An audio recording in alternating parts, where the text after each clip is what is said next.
Hi students, in this video we are going to discuss about functions in SQL.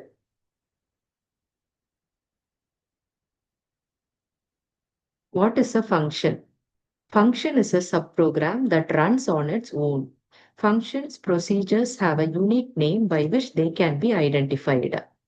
In DBMS, if we take a function, it can be created using a keyword, create or replace function, then give a function name, and whatever parameters we should pass to the function, we can give within parentheses. Then return what data type we have to return, we have to mention. Then we have to use is keyword is of, then begin of return value. If there is exception to be mentioned, we can give inside exception keyword, and last is end function name. Functions in SQL. Some of the qualities of functions are listed here. Functions are a type of standalone block that is mostly used to do calculations. The value is returned using return keyword, and the data type is defined at the time of creation. The return keyword is required in functions since they must either return a value or raise an exception.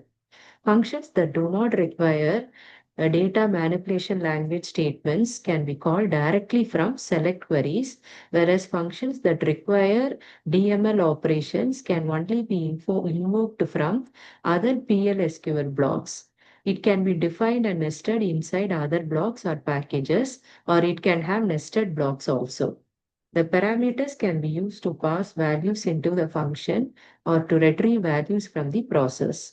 In addition to utilizing a return, a PLSQL function can return the value using out parameters. Because it always returns the value, it is always used in conjunction with the assignment operator to populate the variables in the calling statement. Function example, create table of employee ID, employee name, where ID, comma, e name, and we can give data. So when we insert values into this employee table, this is the example, insert into emp of values, ID, comma, name, comma, date, 1, comma, triple X 2006. And 2 comma XXZ and joining date, employee joining date, and 3 comma YXX employee joining date.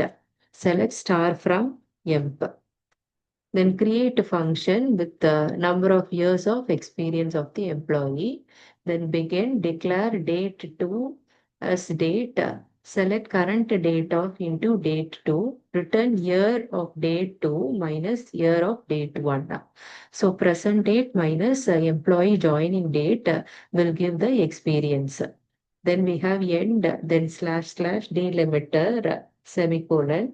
Then to get that number of years from the function, we have to use the query, select emp id, comma, ename, comma, number of years of input date, employee joining date as years from emp.